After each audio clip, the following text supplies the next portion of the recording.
So 6.1, the market value concept. So market value concept is or market value is the most fundamental concept in the valuation practice.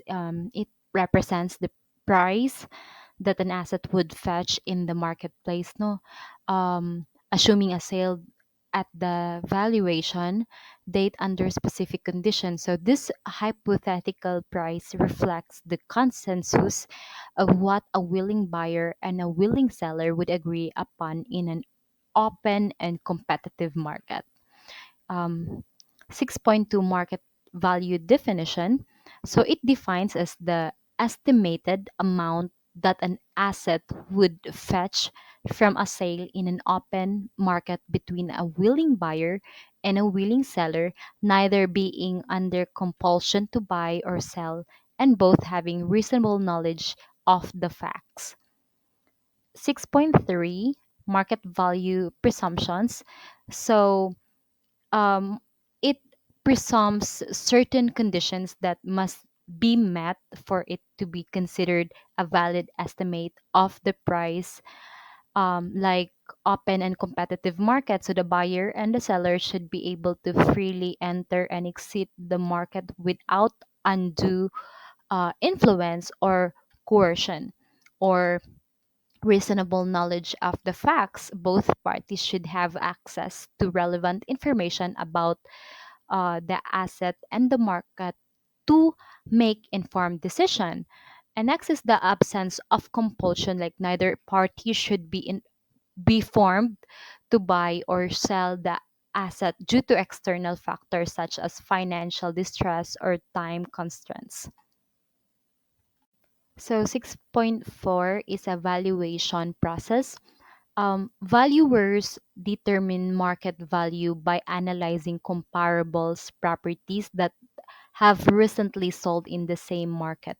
So they consider factors such as the location, size, condition of the property, and amenities of the comparable properties to make adjustment for differences between the comparable properties and the subject property. Ngayang ibaligya. So 6.5, changing market conditions.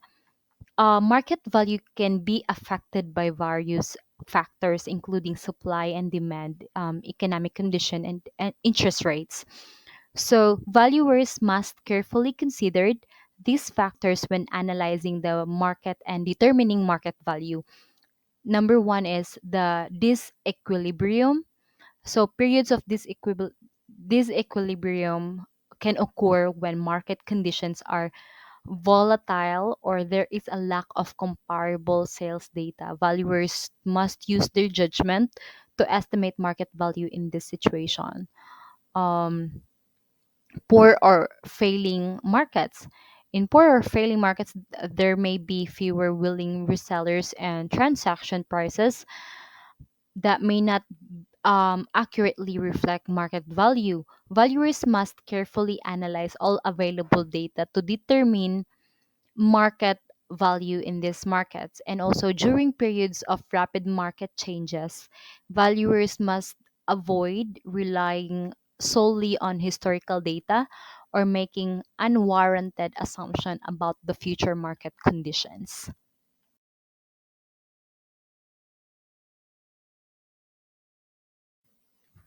So 6.6 is the market composure.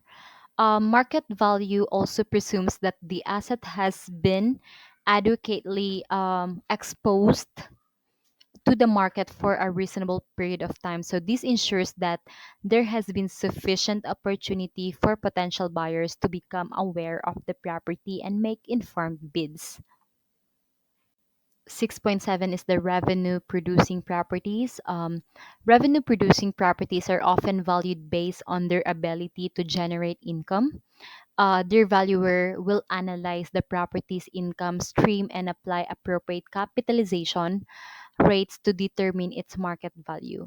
6.8 is purpose and intended use. The purpose and intended use of the valuation should be clearly defined to ensure that the valuation is appropriate for the intended use. For example, no, a valuation for a tax assessment may be differ from a valuation for a sale transaction.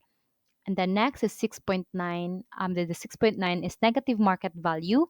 In exceptional circumstances, market value may be negative. So this could occur if the cost of disposing of an asset exceeds its potential sale price. And last but not the least, 7.0, it's the disclosure requirements.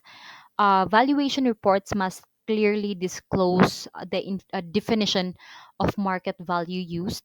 So, the effective date of valuation and the purpose and the intended use of the valuation, and any relevant relationships between the valuer and the property owner or other properties involved. Thank, thank you so much for listening.